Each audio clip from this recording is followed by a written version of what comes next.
Where the North has its honor and the South its chivalry, the Iron Islands has its strength.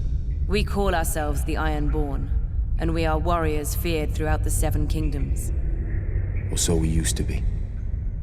Unlike their mainland cousins, the first men of the Iron Islands never bowed to the old gods.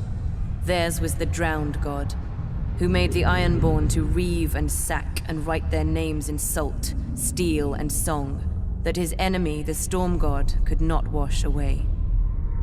We raised our kings from our own ranks, and used beaten foes as thralls to work our mines and farm our land. Or as salt wives, if a woman was pretty enough. Such was the old way, and while we followed it, we held sway wherever the waves were heard. When Aegon came demanding fealty, King Harren the Black ruled as far east as the Trident. Other kings like the Starks could kneel, but Harren was Ironborn, and the Ironborn must be beaten.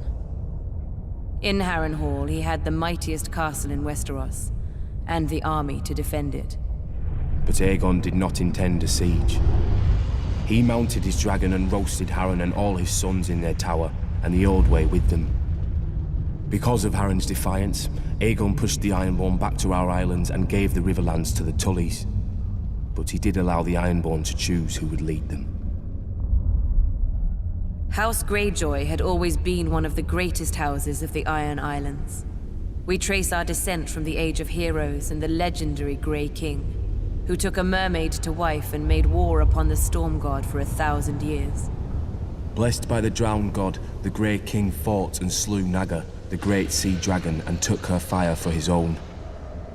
This history made our ancestor Vicon Greyjoy the natural choice to lead the Ironborn after Aegon's conquest.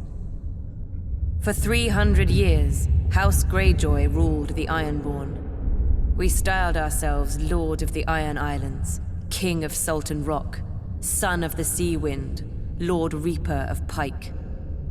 In truth, we were thralls. Our people still chanted, "What is dead may never die." But the Old Way had died.